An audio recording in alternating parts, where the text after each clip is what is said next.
তো তার জন্য আপনাদের এই সাইডের গার্ডগুলো পুরো খুলে নিতে হবে। খুলে এই প্যাডক স্ট্যান্ডটাও মাস্ট। প্যাডক স্ট্যান্ড না হলে, আমি বলছি না প্যাডক স্ট্যান্ড না হলে একেবারে হবে না, কিন্তু প্যাডক স্ট্যান্ড হলে একটা অ্যাডভান্টেজ হয় কি, স্কুটিটাকে তুলে নিয়ে নিজেই আপনি চাকা ঘুরিয়ে ঘুরিয়ে বেল্ট লুব্রিকেশন করতে পারবেন। তো এই প্যাডক স্ট্যান্ড কেনার লিঙ্ক আমি ডেসক্রিপশন বক্সে দিয়ে দেবো, ওই লিঙ্ক থেকে আপনারা পারচেস করতে পারবেন।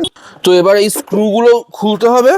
আর স্ক্রু খোলারও একটা বোনাস টিপ দিচ্ছি যাতে আপনার স্ক্রু না হারিয়ে যায়। প্রথমত স্ক্রুগুলো যখন খুলবেন একটা এরকম কৌটোতে স্ক্রুগুলোকে রাখবেন, আর না হলে হারিয়ে যাওয়ার একটা চান্স থাকে। আর দ্বিতীয়ত স্ক্রুগুলো সব খোলার পর একটা বাটির মধ্যে অল্প একটু কেরোসিন তেল বা তারপিন তেল দিয়ে স্ক্রুটাকে ওতে ভেজাবেন যতক্ষণ আপনি বেল্ট লুব্রিকেশন করবেন। করার পর তারপর ওটাকে তুলে মুছে নিয়ে আবার লাগিয়ে দেবেন। এতে হয় কি, স্ক্রুয়ে যদি জং ধরে যায় তো সেগুলো ছেড়ে যায় জংগুলো। যাই হোক, এখন আমি এগুলো খুলবো। আপাতত ভিডিওটা পজ করছি।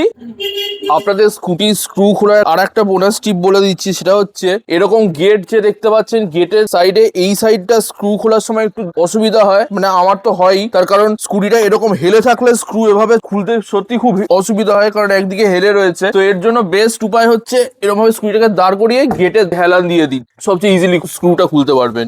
খুলতে খুলতে একটা কথা বলে রাখি, এখানে এই সাইডের গার্ডে 6টা স্ক্রু থাকে, 1 2 3 4 5 6 এরকম 6টা স্ক্রু থাকে। ওই সাইডে 4টে স্ক্রু থাকে। তো যদি টোটাল 10টা স্ক্রু খোলা হয় তাহলে আপনার পুরোপুরি জিনিসটা খুলবে। তো এই সাইড থেকে আপনারা দেখতে পাচ্ছেন আমি ওই গার্ডগুলো খুলে নিয়েছি, যে হাতে গার্ড। খোলার পর গার্ডটাকে একটু ভালোভাবে ধুয়েও নেবেন, তাহলে ভালো হয় আর কি। ধুয়ে তারপর শুকোতে দিয়ে দেবো, রোদে শুকিয়ে যাবে। তো দেখুন আমি এরকম ভাবে কেরোসিন তেলে ডুবিয়ে নিয়েছি। এবার এটা যতক্ষণ আমি এই সিলিকন স্প্রে মারবো বেল্টটায়, ততক্ষণ এটা এরমই থাকবে। তো এবার প্যাডক স্ট্যান্ডটা লাগাবো। ভালো করে অ্যালাইনমেন্টটা দেখে নেবেন। প্রথমবার যখন আপনি এই প্যাডক স্ট্যান্ডটা ইউজ করবেন, আপনাকে বারবার হিট অ্যান্ড ট্রায়াল মেরে দেখে নিতে হবে যে এটার অ্যালাইনমেন্টটা ঠিকঠাক আসছে কিনা। আমার শরীরটা শোয়ানো আছে, প্রথমত এটাকে একটু সোজা করে এরকম ভালো করে দেখবেন, এরম পা দিয়ে ভর দিয়ে। তারপর এরম ভাবে দু সাইডটা ভালো করে দেখুন। তো এখনো আমার দিয়ে আমার মনে হচ্ছে ঠিকঠাকই আছে। এটাকে একটু ঘুরিয়ে নিই, এটাই ভালো হবে। এটাকে ভালো করে, হ্যাঁ এই যে, হ্যাঁ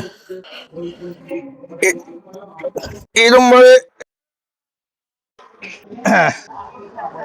সেট আপ করে নিতে হবে। তারপর আপনি ওই সিলিকন স্প্রেটাও বলে দিচ্ছি।